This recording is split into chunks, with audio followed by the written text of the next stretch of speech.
Hello friends, today we will discuss top 5 questions of accounting for company issue of shares, which is important for our exam also. Then first question is capital of company.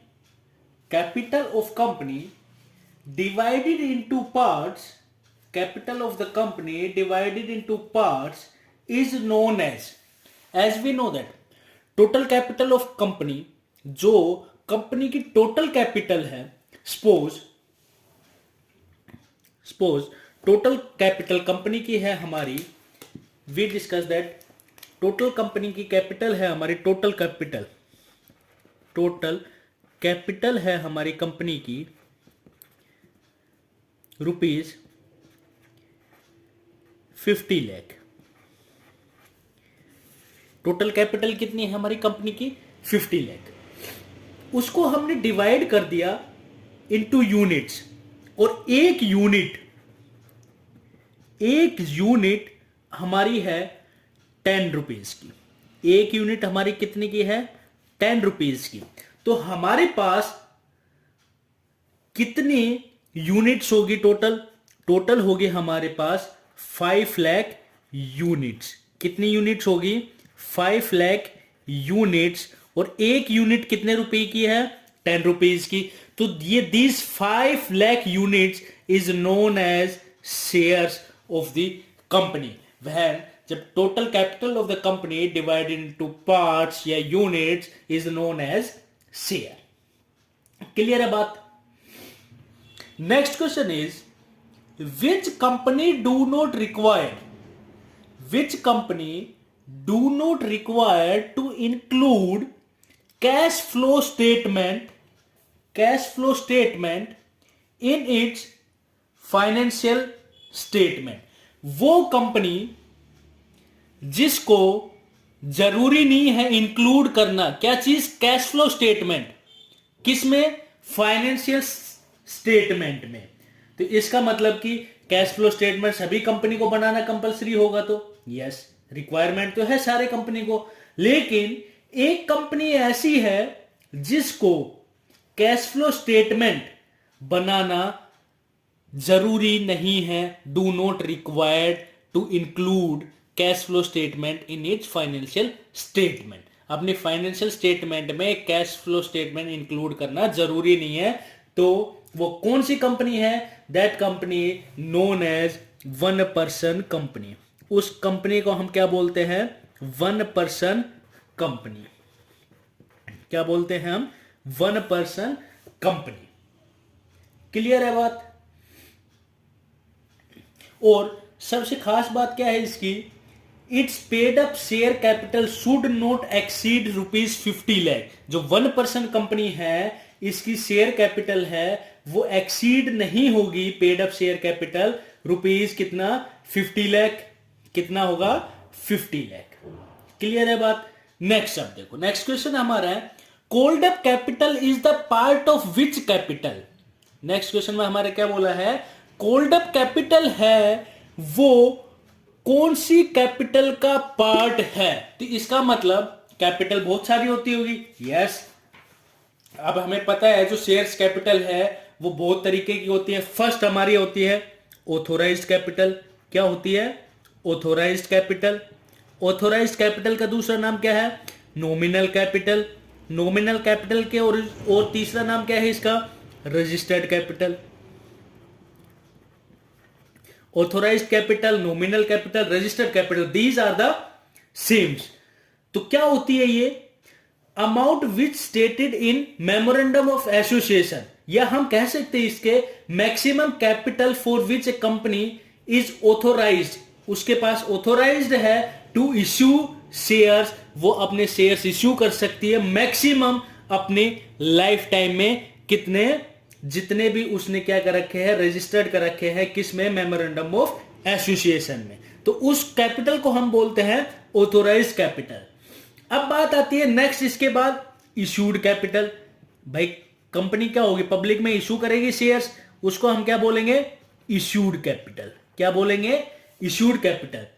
और ये part है किसकी? Authorised capital की। जो issued capital है वो part है authorised capital की।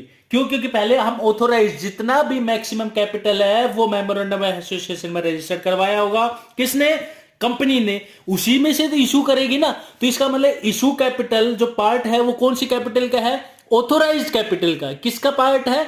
ऑथोराइज्ड कैपिटल का। तो इसका मतलब कि इशूड कैपिटल पार्ट है ऑथोराइज्ड कैपिटल का। जब कंपनी ने अपने शेयर्स पब्लिक में इशू कर दिए फॉर किसके लिए? सब्सक्रिप्शन के लिए। किसके लिए? सब्सक्रिप्शन के लिए। भाई पब्लिक हमारे शेयर्स खरीदेगी। तो उसके बाद आता है इश्यूड के बाद आता है सब्सक्राइब्ड कैपिटल। क्या आती है? Subscribed capital. अब बात आती है सब्सक्राइब्ड कैपिटल किसका पार्ट है? सब्सक्राइब्ड कैपिटल पार्ट है इशूड कैपिटल का। कंपनी ने इशू किए, कंपनी ने इशू करेगी तभी तो पब्लिक सब्सक्राइब करेगी, तभी तो पब्लिक खरीदेगी। तो इशूड कैपिटल के बाद हमारी क्या आती है? Subscribed capital. तो इसका मतलब कि पहले आती है हमारी ऑथोराइज्ड कैपिटल, ऑथोराइज्ड कैपिटल के बाद आती है हमारी इशूड कैपिटल, इशूड कैपिटल के बाद आती है हमारी सब्सक्राइब्ड कैपिटल, सब्सक्राइब्ड कैपिटल के बाद आती है हमारी called up capital, called up capital.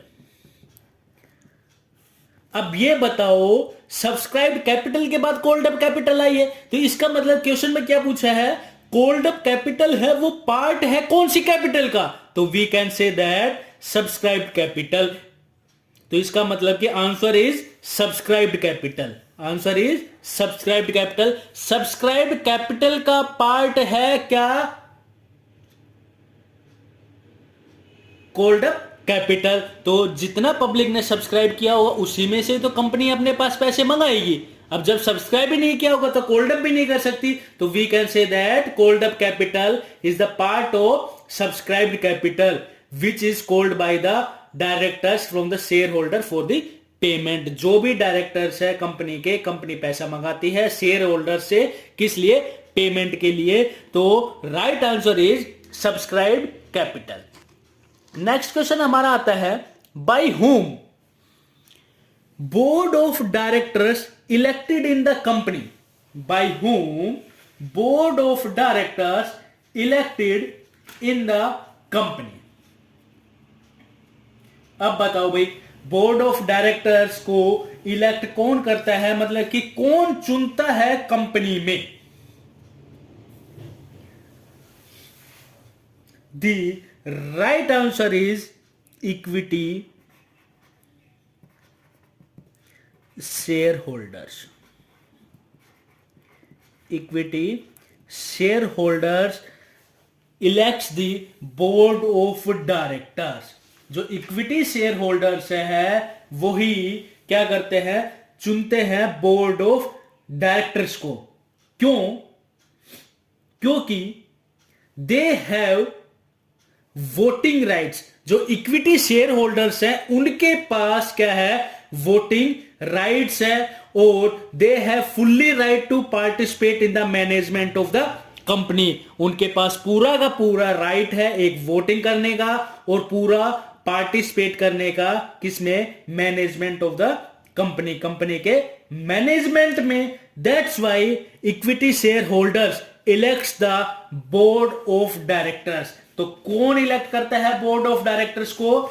Equity share holders. कौन इलेक्ट करता है? Equity share holders. क्लियर है बात? Next question. अब नेक्स्ट क्वेश्चन हमारा आता है average annual turnover of 3 year. जो एवरेज एनुअल टर्नओवर है 3 साल का, मतलब first year, second year, third year का जो एवरेज है शुड नॉट एक्सीड, ज्यादा नहीं होना चाहिए 2 करोड़ ऑफ विच कंपनी।